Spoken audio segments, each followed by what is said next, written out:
So అవన్నీ మనం ఒక టీనేజ్ 20స్‌లో ఉన్నప్పుడు ఆలోచిస్తుంటాం. మా అబ్బాయి 6 అడుగులు ఉంటాడా? 7 అడుగులు ఇస్తారా? ఇప్పుడు అలాంటిది లేదు. అప్పుడు కూడా లేదు యాక్చువల్లీ. అప్పుడు కూడా నాకు అలాంటి ఫ్యాంటసీస్ ఉంటే నేను అలాంటి డిసిషన్ తీసుకునేదాన్ని కాదు. I always have searched for నాకు నా family. I am a family person. I am the only child. So నాకు నా ప్రతి డెసిషన్‌లో అమ్మ, నాన్న అలా కనిపిస్తారు. ఒక సినిమా చేయాలంటే కూడా అమ్మ, నాన్న. Because my mom, dad and me are like one best friend team. So ఒకరికొకరు నాకు నా ఫ్యూచరే అని ఆలోచించను. నాకు హస్బెండ్‌గా వస్తే మా అమ్మ, నాన్నకి కూడా అర్థం చేసుకొని ప్రేమించేందుకు రేపటి రోజు ఇంకో బ్రదర్, సిస్టర్ అని లేరు. సో వాళ్ళ మంచి చెడు, వాళ్ళ హెల్త్ ప్రతిదీ నేను ఎలా చూసుకుంటూ వచ్చానో, ఆయన అలాగే చేయకపోయినా నాకు ఇలాంటి బాధ్యతలు ఉన్నాయని అర్థం చేసుకోవాలి. So I used to always think that I want a person who understands my whole. అంటే బయట మనం సినిమా ఇండస్ట్రీ హీరోయిన్ అవన్నీ అనుకుంటాము.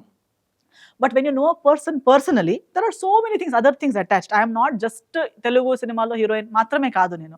కొంకణి ఉంది, గోవా ఉంది, మ్యాంగ్లూర్ ఉంది. చాలా పెద్ద ఫ్యామిలీ మంది. మా నాన్న వాళ్ళది 11 సిబ్లింగ్స్, మమ్మీ వాళ్ళు 7.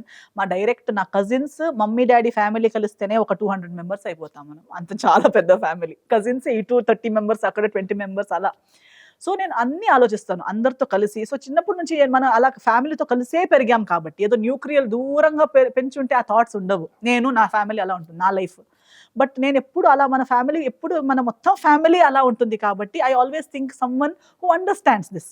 Not a selfish person, someone who understands the Joy of being with the family. I am ready because I come from a family like that. నేను డెఫినెట్లీ వాళ్ళ ఫ్యామిలీని యాక్సెప్ట్ చేసే మైండ్ సెట్‌తోనే ఉంటాను. కానీ వాళ్ళు కూడా మా ఫ్యామిలీని అలాగే యాక్సెప్ట్ చేయాలి. ఆ ఒక కలిసి ఉండే ఆనందం తెలుసుకోవాలి. నేను ఎలా ఒక అమ్మాయితో ఎక్స్‌పెక్ట్ చేస్తారో పెళ్లి చేసుకొని వెళ్తే ఆ ఇంటి కోడలకు మాత్రమే కాకుండా డాటర్‌గా కూడా ఉండాలి. సో ఒక కొడుకు కూడా ఇలాంటి ఒక ఫ్యామిలీకి వచ్చేటప్పుడు ఒక సన్ ఇన్ లా మాత్రమే కాకుండా సన్‌గా కూడా ఉండాలి. ఇవన్నీ నేను అప్పుడు ఆలోచించేదాన్ని.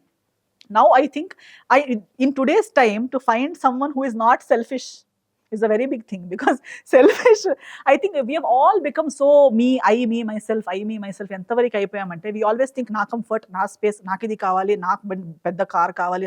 సో నాకేమి ఇస్తున్నారు అనే ప్రతి పరిస్థితుల్లో ఆలోచిస్తారు. కానీ నేనేమి ఇవ్వగలుగుతాను అనేది ఎవరు ఆలోచించరు.